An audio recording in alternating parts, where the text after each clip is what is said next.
Good cider from bad tasting apples. This was counterintuitive for me, but I had to taste what he was talking about. So I picked up several bottles, and before I left, he went on to say to the effect, remember, when you go home, good wine is not made with table grapes, and good cider is not made with table apples.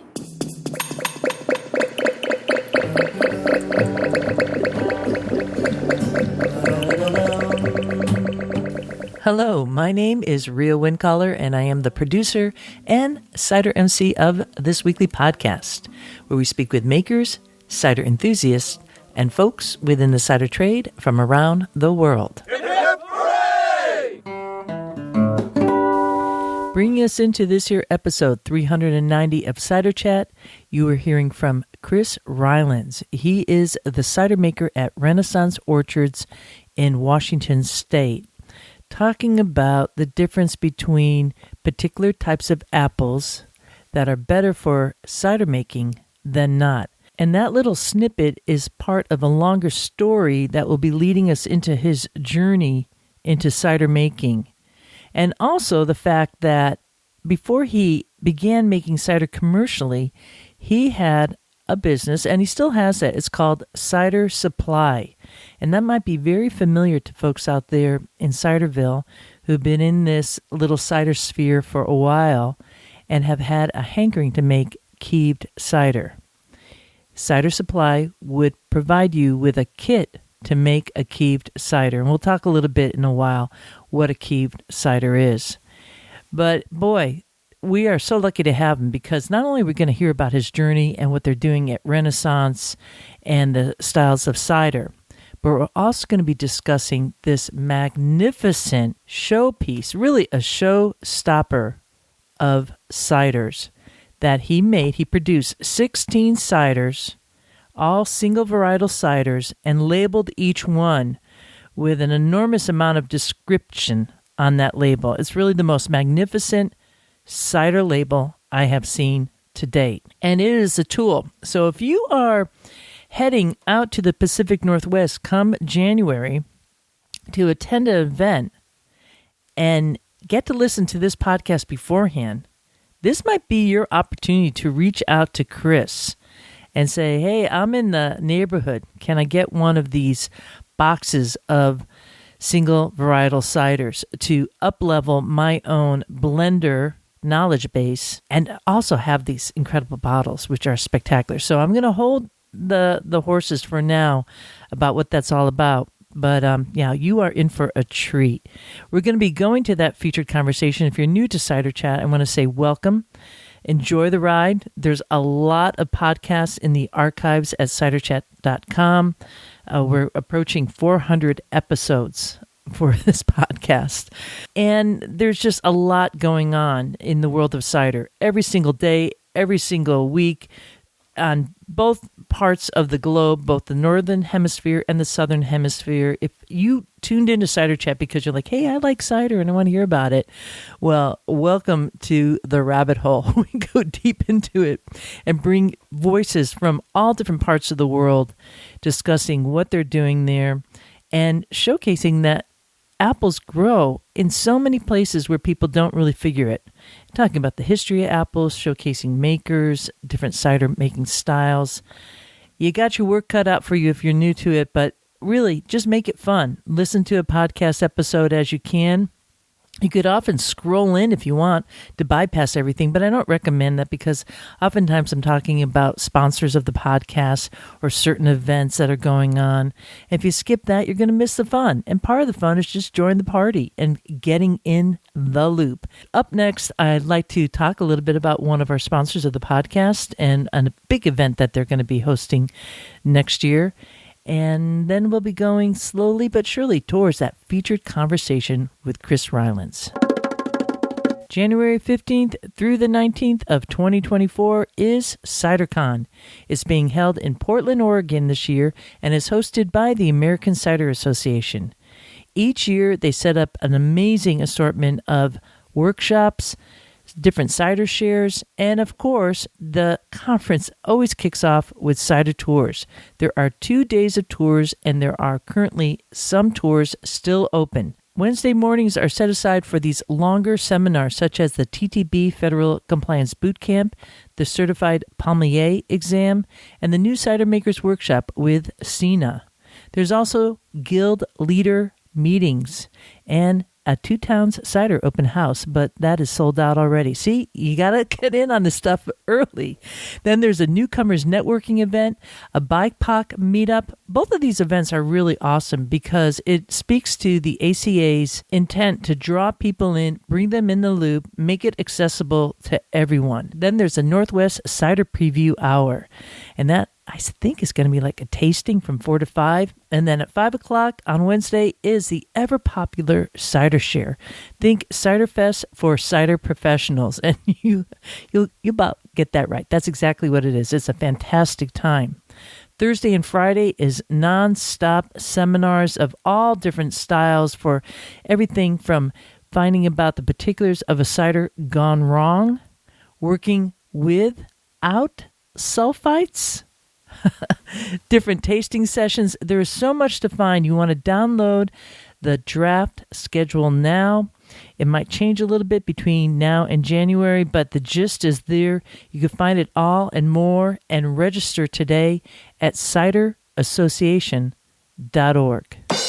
The French Cider Tour, yes, is going out September 22nd through the 28th of 2024. That's September 22nd through the 28th. We will be meeting in Paris and returning to Paris and traveling out to Normandy and Brittany.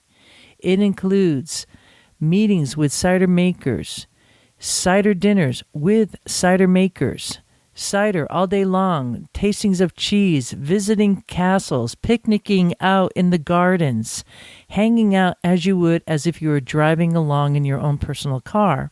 But in this case, you don't have to worry about where you're staying, and you always have friends to hang out with or to be able to step away a little bit too, because those two pieces of the pie are equally important, both the solo experience and the group experience too. If this speaks to you and you'd like to get a little bit more info and be the first to know about when reservations go live in January, do send an email today to info@ciderchat.com.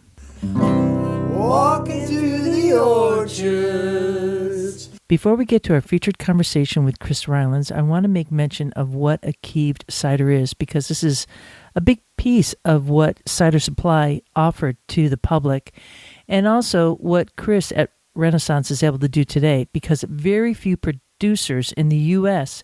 can offer a commercial Keeved cider. It takes a bit of finesse. It definitely takes some specific apples to make that classic Keeved cider, although, it can be made with other apple varieties. In short, when the juice keeves, it means that the nutrients are dropping out, and they actually don't drop to the bottom, but they rise up in the vat where the juice is and create what is called a brown cap or a chapeau brun. And it's an interesting looking cap if you've never seen one. It's not totally crusty, but it does protect the cider from oxygen. And so that's pulling out all the nutrients. And then that juice is taken out of that container and put into another vat. And then either the wild yeast are allowed to continue on, or there is a culture of yeast added. And then that fermentation begins at that level. It's a very slow fermentation, and because there is not a lot of nutrients, the yeast will eventually die up pretty quickly, and it's as if you've stopped the fermentation and you get to have that residual sweetness there. Most Keeved ciders are sparkling, so they're like a cider boucher under a cork. They're delicious. I love the low ABV. I like products that I could have more than one glass of, especially if they're super delicious. And nothing's better than having a glass or two with dinner or out on the picnic. And so that is what a Keeved cider is. We're going to roll next to this here featured conversation with Chris. I do want to say that the entire conversation was videoed. So if you go to the Cider Chat YouTube channel, you'll be able to watch the complete episode on video with a whole bunch of graphics too, kind of pulling in the story. What he's doing here just in his own cider making process is outstanding. What he's offered to so many producers worldwide in terms of being able to try their hand at keeving is absolutely amazing. And now this 16-volume set of 12-ounce bottles with amazing labels on it is just to die for. So if you go to that video, you'll be able to see some photos. And of course, if you go to the show notes for this year, episode 390, you'll see some photos, stills of these different cider bottles. Right now, I'm holding in my hand a bottle of Lady, the apple called Lady.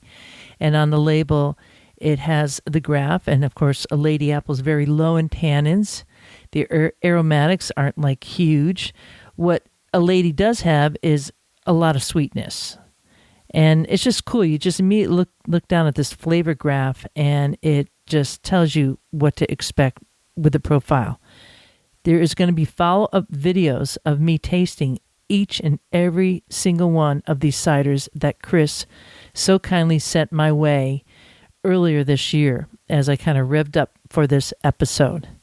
So make sure that you have a glass in hand and enjoy this conversation with Chris Rylands of Renaissance Orchards in Ferndale, Washington. You have a long career in the cider community, but yet I don't think folks really know what you're doing or some of your past history. So let's go to your backstory from Cider Supply to the orchards, and bring us up to date here.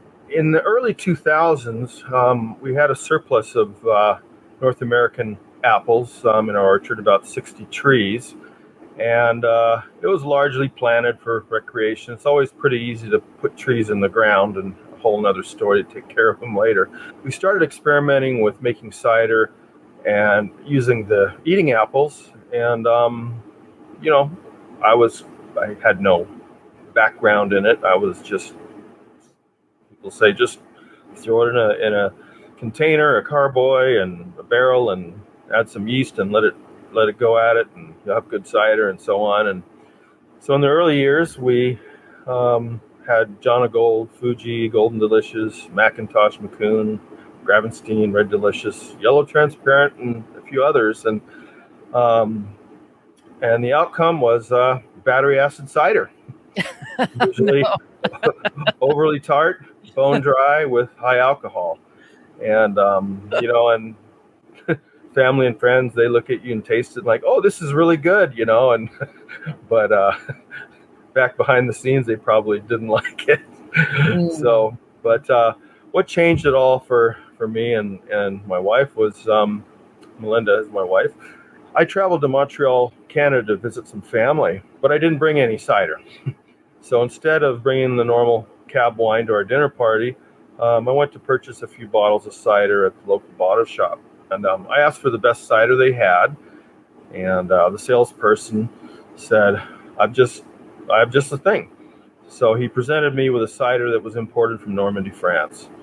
And I explained that I made cider out of the best tasting apples and the most popular apples in the U.S. And so it needed to be a good cider, because then I could tell the family my cider was similar to what I brought to dinner. So I still remember the curious frown the salesperson made as he went, He then rotated the bottle and said that the French use bittersweet apples. The fresh apples taste bad, but make a perfect cider. I remember thinking, this is risky, especially for the price. How could this be? Good cider from bad tasting apples. This was counterintuitive for me, but I had to taste what he was talking about. So I picked up several bottles, and moreover, it was the only cider they had on the shelf. So the bottles were presentable and good. So, and before I left, he went on to say to the effect, remember, when you go home, good wine is not made with table grapes, and good cider is not made with table apples. I thanked him for his opinion and left. I wasn't sure if I was irritated or intrigued, but anyhow. But at the dinner, the moment of truth, I opened and served the bottles, and I was ready to explain the similarities to my cider. Well, then I tasted the French cider. Uh, I was shocked at the smooth flavor, balanced profile compared to mine. Nothing even came close to the French cider out of all the batches I made, and even what was available in the US at the time. They all said, "Wow, this is great. Does yours taste like this?" And I said, "Pretty much." I turned beet red, sat down, and said, "No, not even close." I explained with my new information, the apples I use are eating apples. The French use bittersweet apples and left things at that. So I survived ridicule. So I was very glad I didn't bring my battery acid. Dear. Wow. So, well, the French will be happy to hear that, who are listening in there. Wow. The apples gave the cider a delightful, full body, powerful apple bouquet, perfect balance of sweetness, crisp acidity. The mouthfeel was rich with a crisp and clean, sparkling, fresh taste. The finish was long-lasting, three-dimensional, and most notably ended with an awesome caramel flavor that I still remember this day. Had a light aroma of, now I understand to be the phenolics or polyphenols.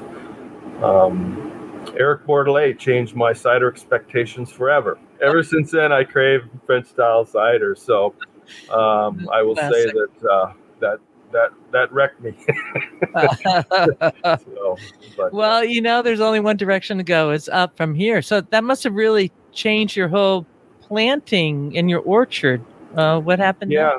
Well, I was sitting there that evening in Montreal, and I couldn't wait to get home and plant my French cider orchard. The plan was, as soon as we got home to Washington State, I would purchase a bunch of bittersweet apple trees from our nursery and plant them in our empty acreage. And 4 years, I could start making that excellent French cider. Unfortunately, very soon after coming home, this fantasy bubble was popped. I quickly found out that no one heard of bittersweet apples, and even the large nurseries had no idea.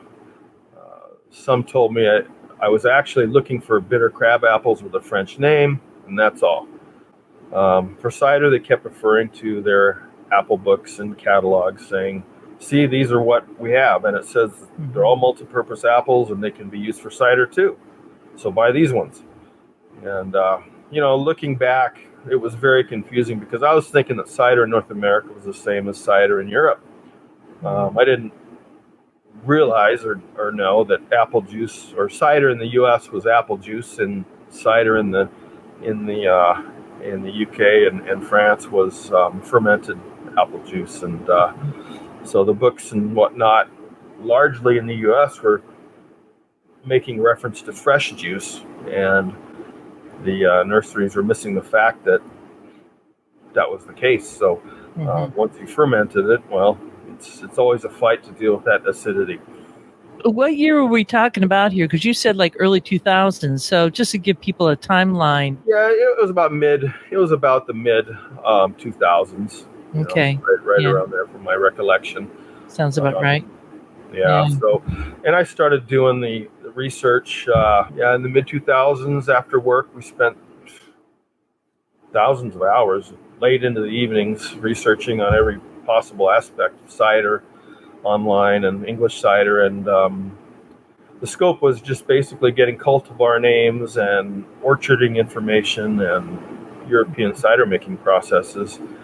And I soon discovered that everything I thought I knew about cider and cider making was limited and quite wrong. Thanks to Google, they had scanned thousands of old French and English books, reports, and documents, and some data back as far as the 1700s. Then the French and English cider apple names started appearing in highlighted text, which saved us a ton of work.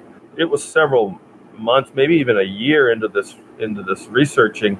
The whole time I didn't even know that Washington State University had a cider research station 28 miles away from us. Wow. Like what do you attribute that to? Because that's kind of like a, palm to the forehead moment, realizing 20 minutes away. Wow. Why is it disconnect? No communication between the community? I don't know. Well, there really wasn't any cider companies in Bellingham or really hardly anywhere that I can even remember. And the ones that were in existence were largely working with dessert apples and eating apples and pot fruit. So I just figured I just had to focus on France and European stuff, and I totally skipped anything in the U.S., which was, definitely a mistake. So, yeah, I couldn't believe it, and then I was introduced to Dr. Carol Miles and her team, and what a great breath of fresh air that was, because they were evaluating the viability of organically growing European cider apples and pears in our maritime climate. That's exactly what I wanted to do. And they had reports, they had names, they had bloom times, all this great information. And they're still available through their website. And if anyone's wanting to plant an orchard, I would say that's in the U.S. I mean, that's the first stop to go, because they really covered it well. I know there's some universities on the East Coast for sure. Like Cornell. Cornell has a big program there too. Yeah, exactly. For sure. But Washington State's happening. Yeah. So, Chris, when did you become a commercial cidery? When did that take place? It was probably about 10 years ago, I would say. It was about that. We changed. We were doing cider before, but it was just largely testing and evaluation and just that kind of thing.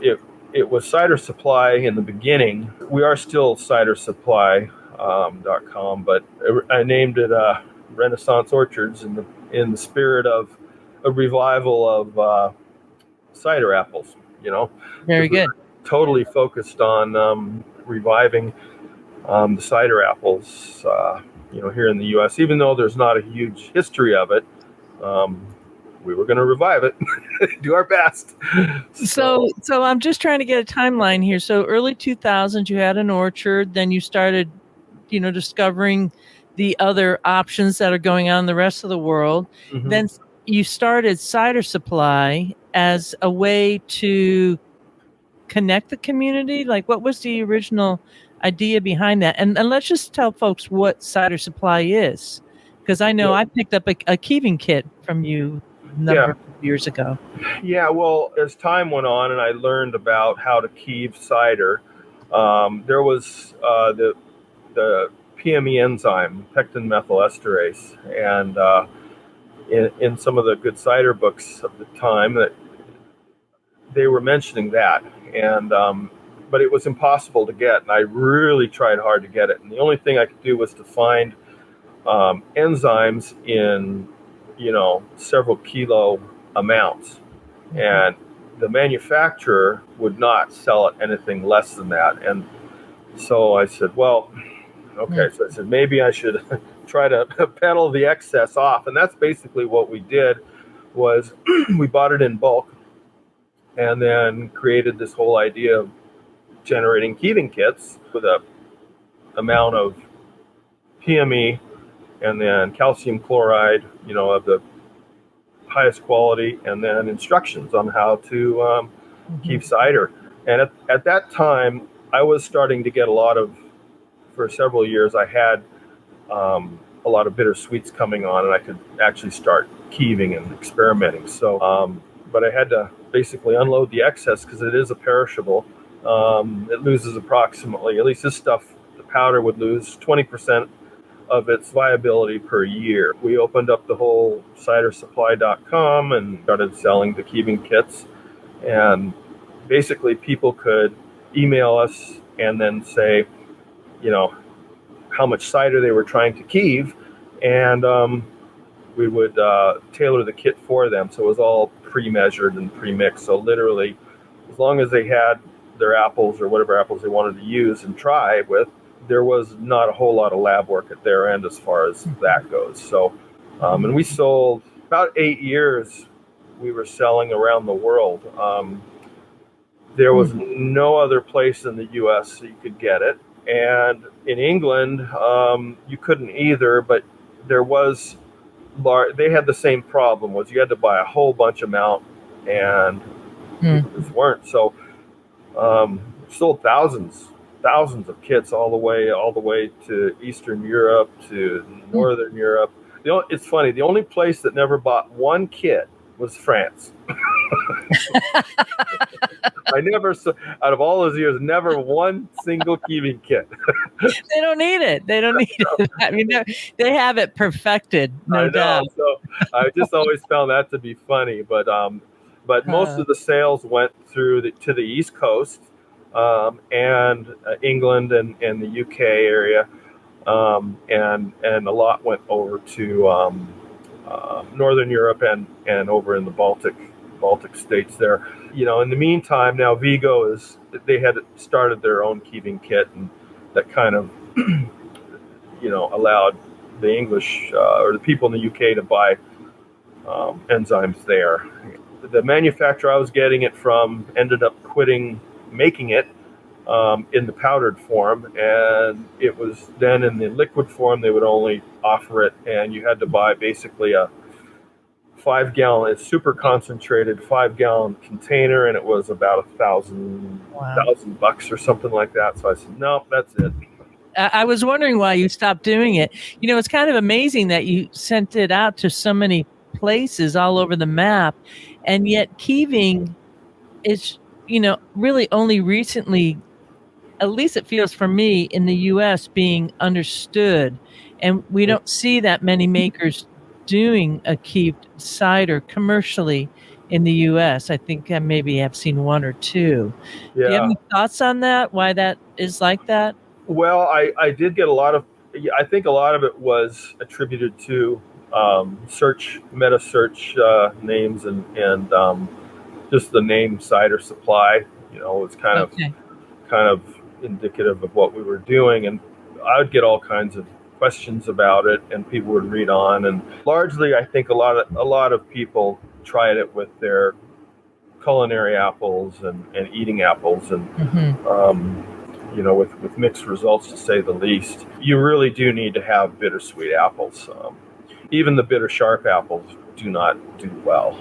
Do you have like a short explanation to what a Keeved cider is? Well, the purpose of keeving is to remove yeast-supporting nutrients from your juice, so wild yeast will run out of nutrients and fermentation stops before all sugar is consumed.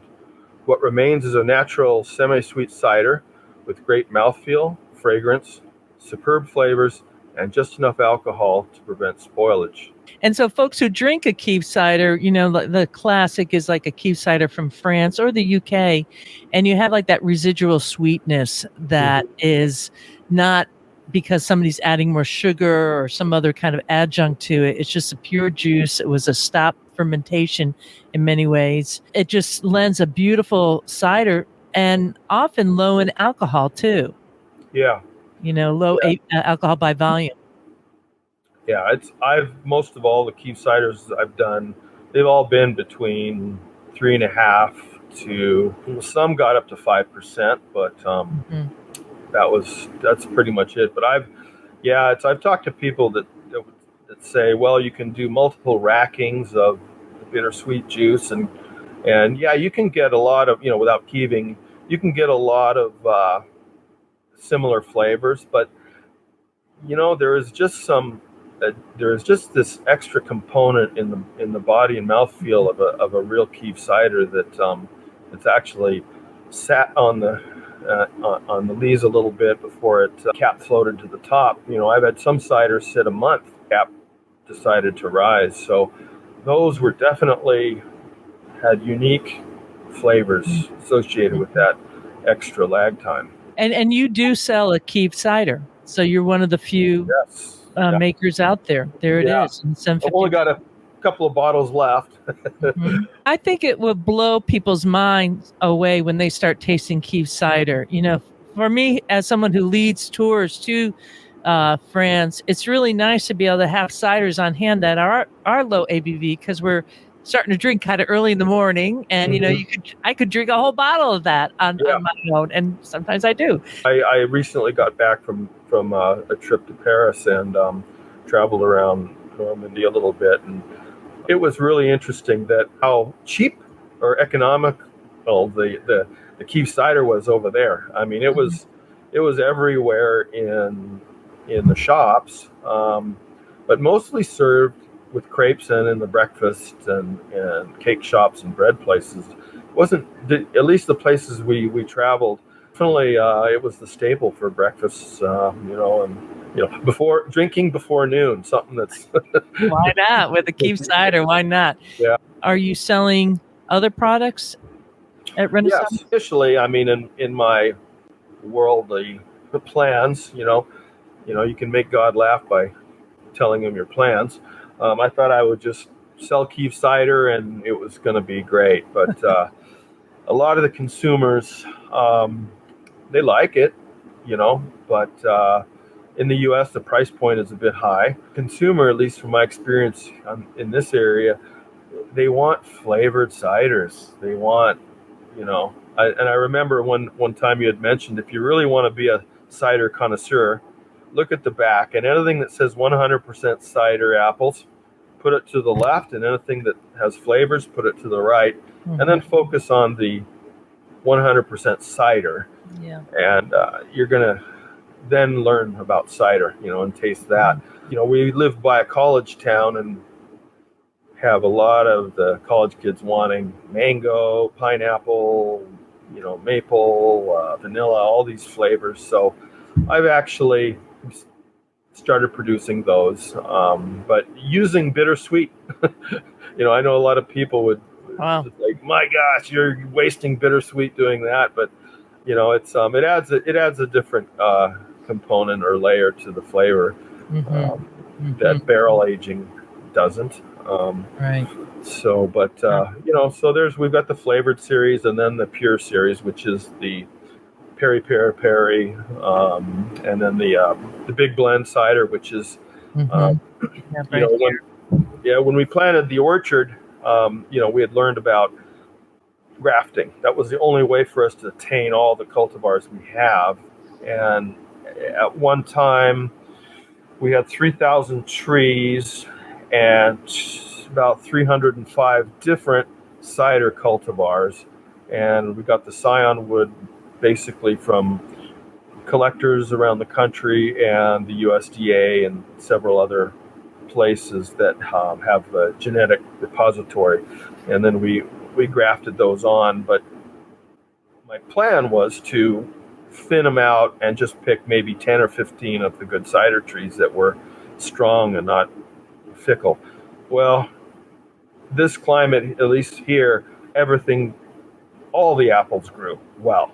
I mean, Fantastic. They all grew very, very, very well. And as a result, I said, okay, well, we're going to start selling scion wood. And so on RenaissanceOrchards.com, we've got the scion wood page, and that we've been selling scion wood around the country for about 8 or 9 years now.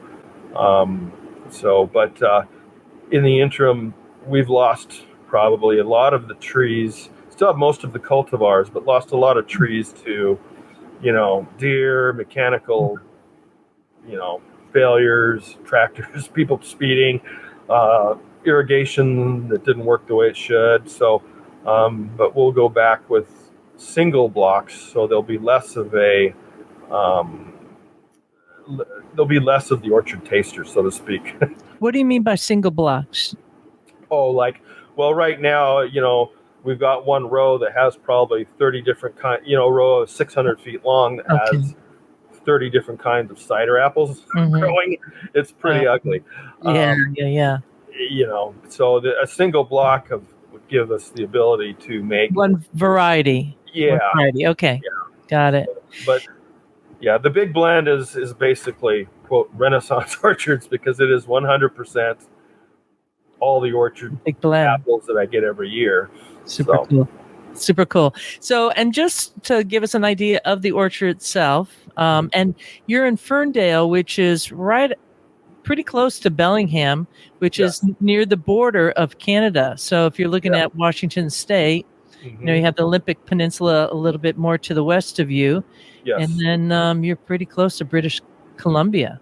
Yeah. And we're actually farther north than Vancouver Island. All right. Well, that It is really bizarre, but good part is that we're on the same longitude or latitude line as Normandy, France, hmm and out of most places, this area, the north coast or the maritime Pacific Northwest has got a perfect climate for growing the French bittersweet and the English bittersweet apples because we get cold winters, but the Puget Sound and the coast keeps the area fairly warm in the winter, so we don't get the drastic freezing Arctic blasts like they do in the Midwest and northern part of the Northeast. Yeah. So then in the summer, it's kept cooler by the ocean also, and we've got the Cascade Range and the Olympic Mountains, which create a kind of a really nice microclimate. But what's your elevation? Here we're at about 500 feet above sea level. Okay. And the big mountain that's really close by to Bellingham is Mount Baker, yeah. Mount Baker, yeah, which Yeah. I have climbed. Yeah. Oh, you've climbed it. Oh, Yeah. wow. Yeah, that's a 16,000, isn't that? That's quite a feat. Yeah. Well, good for you. Got lowered into a crevasse on that mountain. That was a wow. trip. Yeah. Wow. Used to do a lot of that stuff. Shall we talk about this amazing, and I'm going to put this little photo up here, and folks who aren't watching this live will be able to see this. These incredible single varietal ciders. There are 17 bottles, and off on the right-hand side is the Perry. But each photo is of that particular apple. I believe it was probably taken in your orchard, right? Yes. Right there. And the labels, I mean, this is like collector item stuff. It's like a library that I have never seen the likes of before on a cider bottle. And people talk about what to have on a label, and you have like just blown me out of the ballpark here because the photos are gorgeous. And then you have post-fermentation flavor graph, and you're talking about tannins, aromatics, acidity, astringency, sweetness, and phenolics, all on that for each and every single variety. It just, holy smokes, Chris. I mean, wow. Like what, I have a feeling like, do you have a science background? Is this kind of your like other side thing? Should we kind of like do that? Like, what do you do? My paying job is a technical writer. There you go, man. So that makes so much sense. Yeah. So there's some background there. Well, thank you for your kind comments. That's really neat to hear.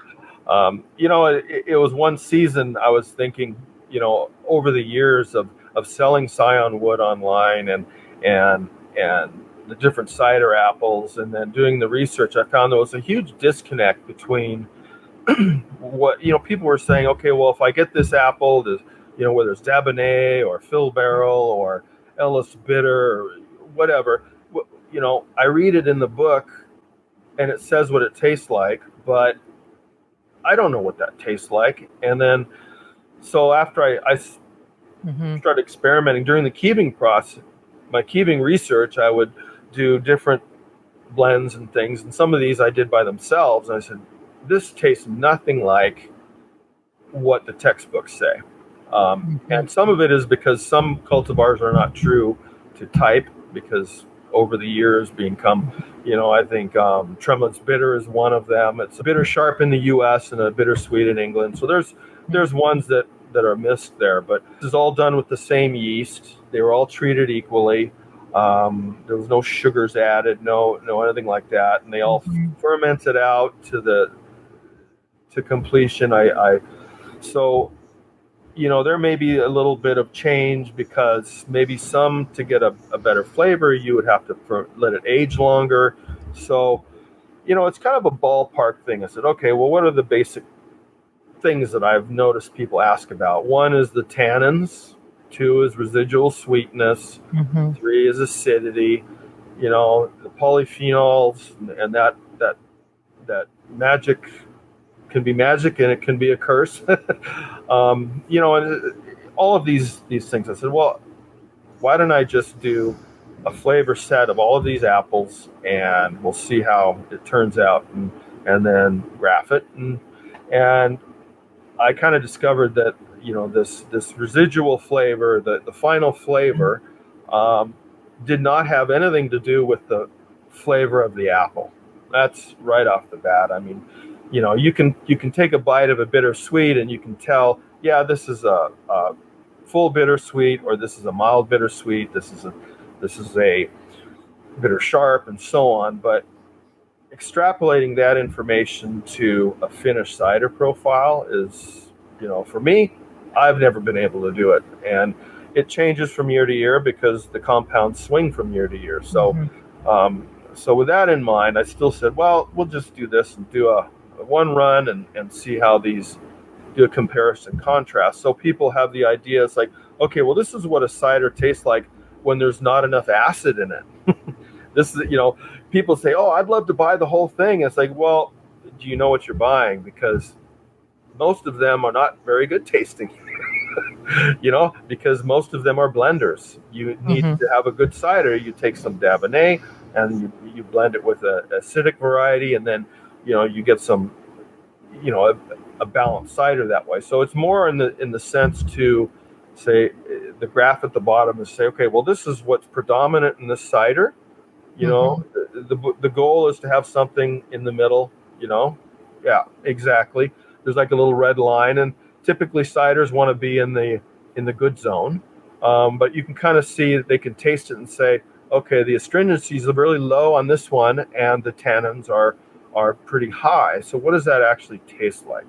So that was the approach, and I gave a picture of the apples and some history about that apple cultivar. So yeah. Are folks purchasing these as a set? Do you sell them as a set? Because this seems like such a great opportunity for education for commercial makers, clubs, the whole gamut. I mean, wow. Yeah, usually we sell the case. I think it's 16 or 16. I don't include the Perry. Actually, a lot of cider makers buy them. When we go do cider conventions and things, and I'll have them on the side, and cider makers and cider companies say, hey, do you have that special case you have? We want to bring that home and get our team together and do some chatting. So yeah. And that's pretty much where it goes. I've had not good luck with the average customer tasting them. They're like, I don't get it. Why it tastes? Some of these are, I don't like it, and it's like, why are you bottling it? It's like, well, it's a tool. It's a tool. Yeah. This is your spice cabinet, so to speak. Exactly. Take a teaspoon of cinnamon, you're going to be in trouble. And there's like different colors. I mean, they're all kind of, for the most part, let me put a piece of paper up in front of that. They're mainly all this color. And if we go back to this photo again, you could see like there's some variation in the color there, which is also telling too. Yeah. I want to drink all these, and then I want to like refill them and then hang them on my shelf like a little library. Some people do that, actually. Yeah, well, I'm going to be one of those. I want to ask you about, like, on the top here, there's different numbers or letters. What is that about?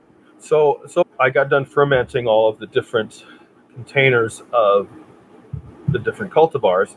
I would take Dabinet, and then I would fill X number of bottles, and then I would put the ink letter on top of it, because after they were finished and put in the bottle, I did a yeast pasteurization.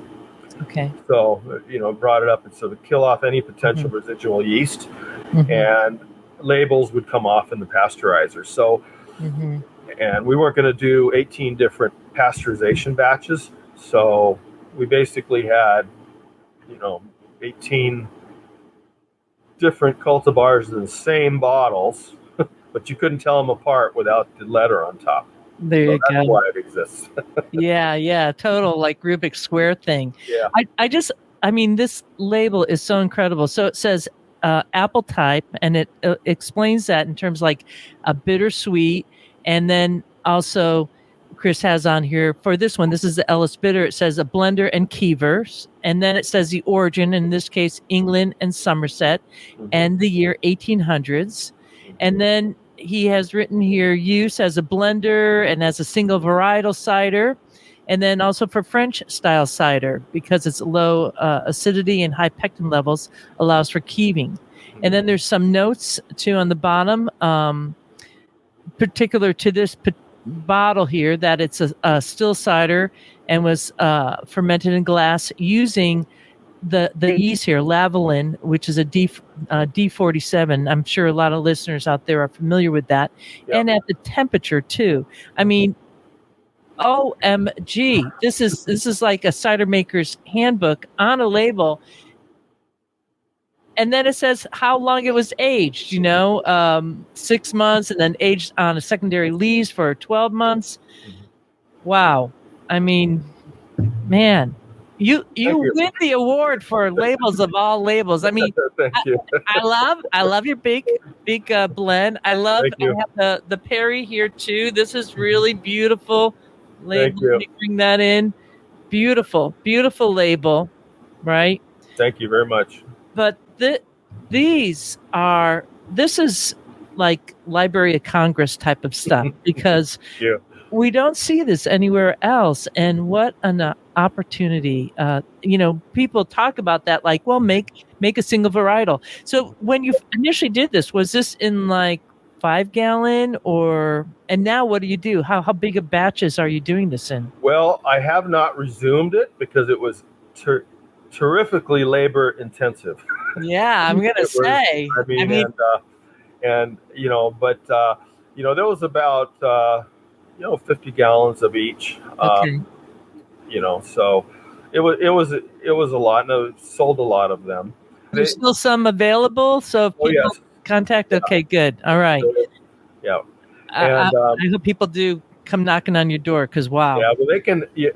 I do have them listed on Vino Shipper, but we also can ship in Washington State too. But we're not really set up to ship out to other states because everybody needs their own license, and I just they can't. Yeah. Tens of thousands of dollars to get to everybody. So, but Washington State, is we can do in our own state. But otherwise, you can buy them singles at Vino Shipper. So. Okay, there you go. Well, I highly encourage listeners out there in Ciderville to check out these bottles because this is really like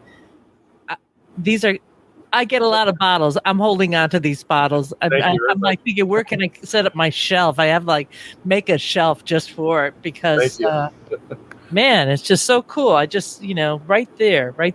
And when you're thinking about blends and you're overwhelmed, and we're constantly seeing these kinds of questions online. What should I be blending? What apple should I be planting? And it's kind of like what came first, the chicken or the egg. It's like, well, you know what? Try some of these ciders and then decide what trees you want to plant. That kind of seems like a really good idea to go that route. Yeah. And that's the goal. And, the other goal is also to all the other cider makers out there, it's your turn. I did the first run. So it'd be great to have some other cider makers around the country, whether it's 5 or 10 or 3 or 4, do their own and maybe follow a similar pattern of information. So, because it is neat to find out if the same kind of apples have the same kind of flavor profiles if they're grown in New York, California, or, so because it is, I've discovered that there is definite differences in tannins and sugar levels and acidity based on where you're growing the same apple. So a lot of these textbooks will say, it's hard and fast rules like this, but there is variations. And within each region, the variations do fluctuate. So terroir is important, but it's not as important as in wine grapes, because wine grapes, the variation is much tighter. But with apples, the fluctuation swings greatly. So am I hearing you correctly? It does matter the terroir with apples or not? Well, yeah, what you said there. yeah, it does, because if you're going to be growing cider apples, especially the bitter sweets, you're gonna want something very similar to a maritime climate. Because number one, most of them were developed in that climate, and a lot of the issues through several hundred years or more were bred out of them. So, if you're going to plant some of these bitter sweets in humid areas like on the West Coast, you're going to run into trouble with them rotting on the tree, because they're late season and they've been subject to humidity far too long. But even if you got them to grow, what you read in a book, you're going to have probably a different flavor profile than I have here. The most important thing I would say, if people want to plant cider apples, is try to plant a whole bunch, learn grafting, plant a whole bunch, because grafting's cheap. And as long as you have one or two ones that have tannins in them, that's going to get you a long ways into making a good balanced cider that's similar to the European cider. Cool. Well, shall we drink a little bit of cider? Because I'm feeling kind of thirsty. A little bit later on a Friday afternoon for me, but I know you're a cider maker, and it's 5 o'clock somewhere. So shall we try the Ellis first, or go for the big blend? What would you recommend that we're going to be trying? I would say we'll try the Ellis bitter. All right. Okay. And I have my handy dandy press then press can opener. Nice. Right. Our friends at Press Then Press, Story and Eric. Okay, here we go.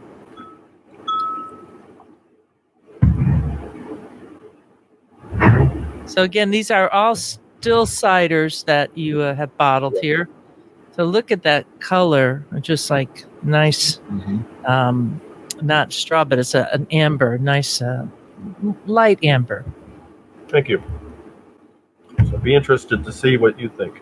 You have some residual sweetness there, full bodied, the tannin, very, very drinkable, delightful.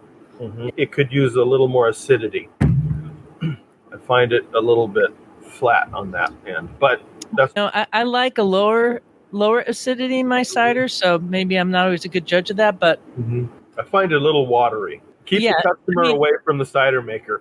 Yeah, right. Well, I mean, it has some body with a little bit of the tannins. Yeah, it could have more for sure, but I'm approaching it from I'm drinking this one apple, and in that way, I'm finding it absolutely delightful.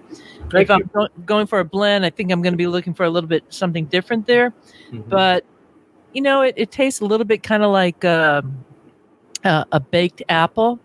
Okay, get a little bit of baked apple on it. Have that nice drying there. I think because it's almost like a really rich sweet cider in a way that I'm not sure if I would call this sessionable like that. And that's where I think you're talking about more of that brightness with the acidity would come in to make it more sessionable. But how cool just to taste a straight up Ellis bitter. That is what's neat. You get, okay, well, I want that flavor here, and now I'm going to next try something else. I mean, what have you learned, like with the Ellis bitter? What do you like to blend with that? Well, I do blend some acidity with it. I'll put some Ashmead's kernel in there. But typically, we got a lot of single and multiple trees of 5 or 6, and if I get a heavy load of Frequin one year, then I'll say, okay, what can I balance with that has acidity, So it's more on what I have available to play with rather than actual targeted plant. No, I'm curious about the yeast too, because that's going to lend a lot to this. So you're using the D47, the Lavalin. Why that particular yeast? It was easier to die off, basically. Wasn't a champagne yeast. I didn't want to Dry it out. Dry it out like a champagne. I wanted to keep more of the residual flavors and try to keep the alcohol levels lower, because of course as the alcohol levels increase, you lose flavor and all kinds of things. So so this is 2.2% alcohol by volume, which is like ciderkin, basically. Yeah. And that's why I'm kind of thinking of it, this is sweet, and it does taste a little bit like some of the local fresh pressed apple juice before it's even fermented. It's a nice I like a set marker to say, okay, I have this, and now where do I want to take it? Because that's really what you're looking for, a journey in the glass. Correct. Yeah. So it's not something that's like, oh, I'm going to savor this for hours type of cider right now, but it's like, man, where can I go with this? And I think that back in the day, since the water was so bad, that this is something that our ancestors would have been given the babies and things, for nutrients. Absolutely. And very low in alcohol. So low in alcohol, and I just want to see how it adjusts with your graph. So the graph here, it's saying that's high on the tannin. It could maybe go up a little bit higher. Some apples will, but what I like about this is that it really gives you a sense of the tannin and that drying and what that sensation should be. So for someone who's like studying cider or trying to learn about apples, so drinking this Ellis bitter is a great place to begin. It's like, okay, well, it's really, pretty darn good tannins, but the aromatics, super low. Yeah, exactly. Super low. You're not getting anything. Yep. And then we look at acidity. Chris has already said it's super low on the acidity.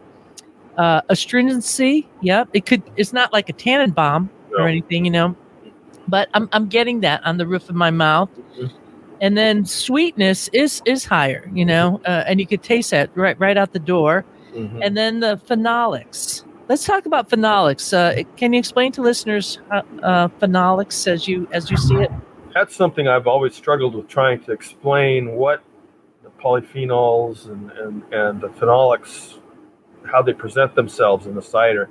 I like to say, well, tannins are, the bitterness, of something. The astringency is the drying of the tongue. The acidity is the freshness, crispness. The sweetness, of course, is the residual sugar, but the aromatics and flavor of the polyphenols and the tannins is it's almost like it's kind of an aromatic. It gets you in the back of the sinuses a little bit, kind of gives you an appley flavor, but yeah, that's one thing I've been at a loss. I'm sure some of the other cider makers out there will come on and say, just say this. But I just... How do you use this chart in terms of your blending with the phenolics? When you it was important enough for you to have it on here, so I'm kind of wondering how you were using that. And you have it below good. It's just above like low. Well, a little bit higher than low. The gold standard for me was the Keeved cider. Okay. So on that graph, there's a little red box, the little dotted line. If all of the compounds are in that range, personally, I think that's really close to a French style cider. But it's also, I find, has been in other cider blends I've done and did taste tests, what makes most people the happiest. They're like, nothing really stands out too excessive. And nothing shows itself as vacant. Ciders will give you the tannins up front. Some will be in the back. Some tannins are hard. Some are soft. And the polyphenol component just kind of is adds and accentuates certain aspects of the flavor profile. Yeah, I love it because the graph like really varies for each of the different varieties that you have bottled here. So I can't wait for myself to kind of get into it and start checking it out. Let's move on to your other cider here. This one right here, the Big Blend. This is the 2019. Yeah. And as you said, it's of all your, it's your orchard in a glass, right? Is that what we're looking at here? Yeah, this one contains 190 different types of French and English cider apples, and a couple of 190. Irish apples and things. And it's just it is what it is. So Is this like your flagship in a way? Would pretty you much say? that, yeah. Okay. Mhm. Okay. Yeah, this is in old England and France, the ermine, the little symbols were a statement of purity. So I said, well, what the heck, I'll add that in there. And the red apple is the two lions is off the flag from Normandy.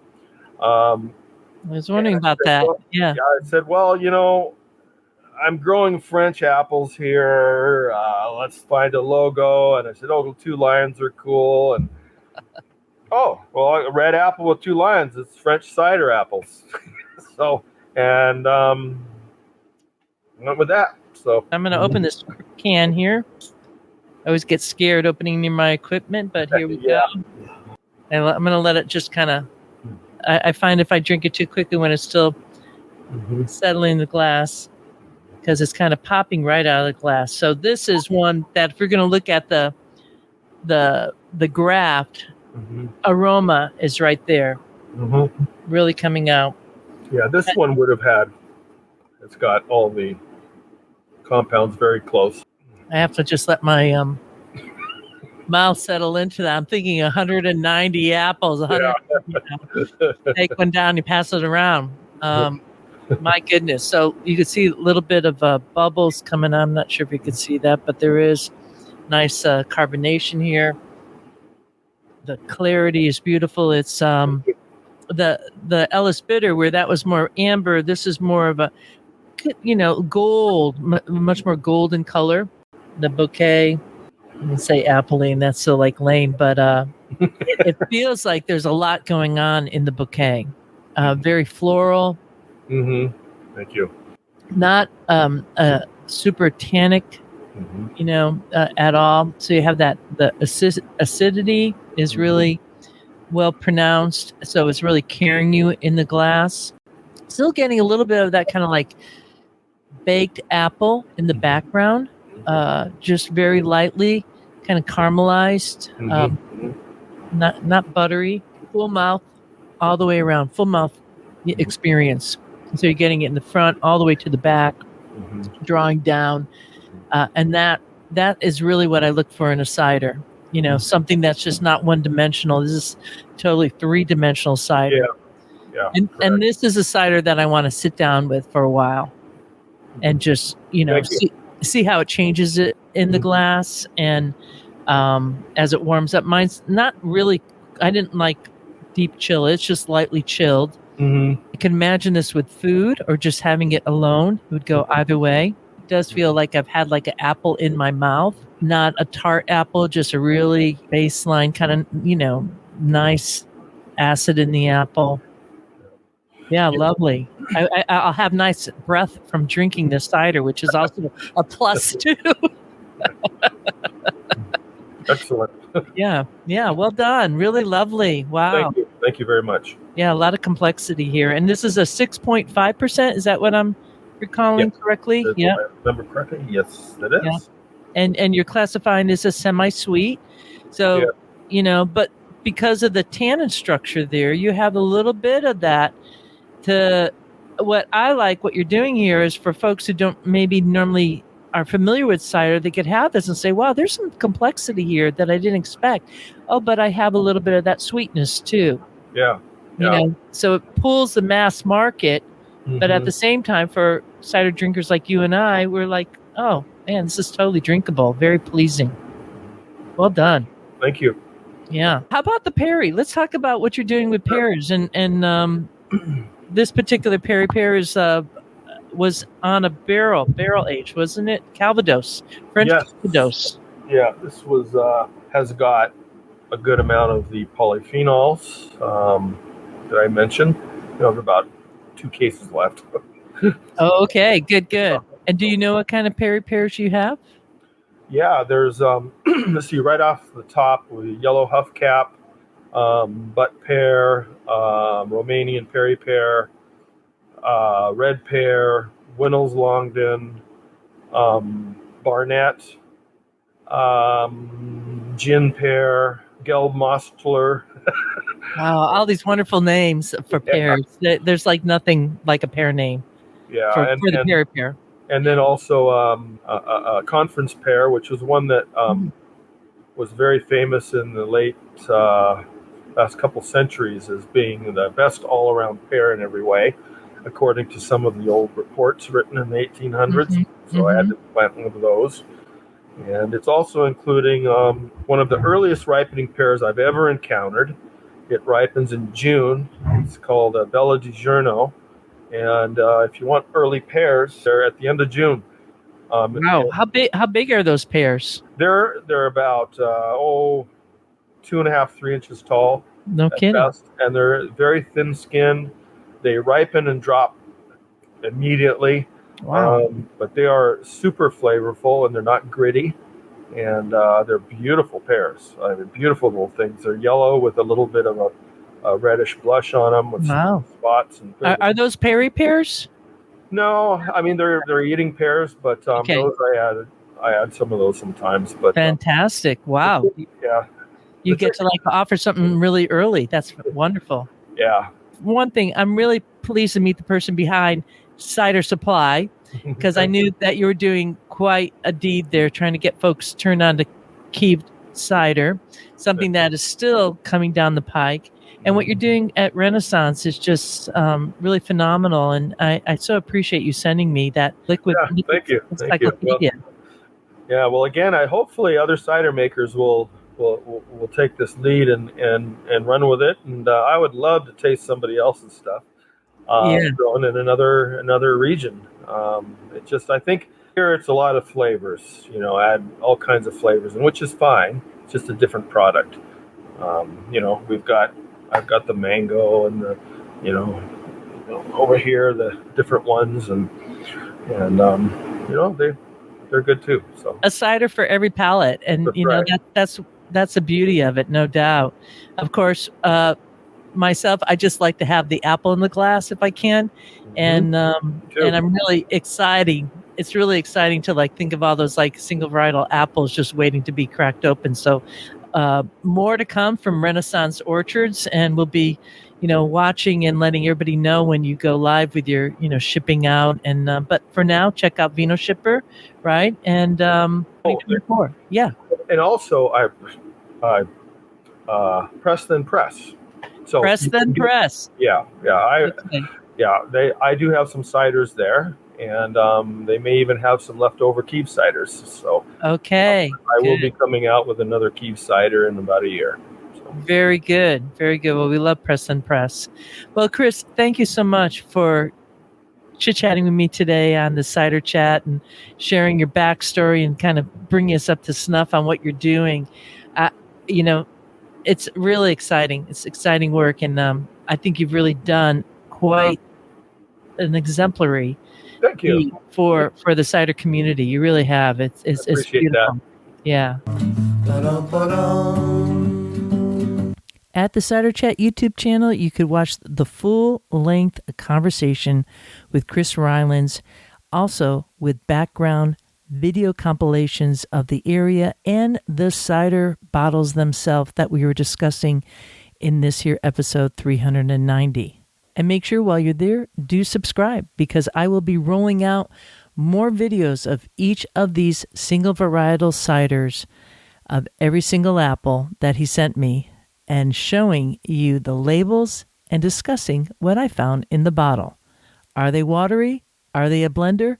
Or can they stand alone as a single varietal cider? I'll be a little transparent here. I like every apple, so sometimes I just feel like that could be a standalone cider. I just enjoy the experience of it.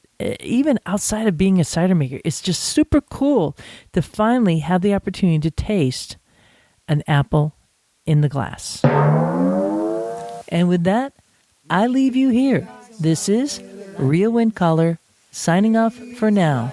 Looking forward to seeing you in Ciderville. Drink it like this.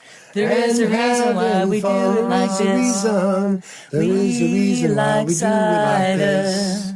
There is a reason why we do it like this. There is a reason why we drink it like this. There is a reason why we do it like this. Yeehaw!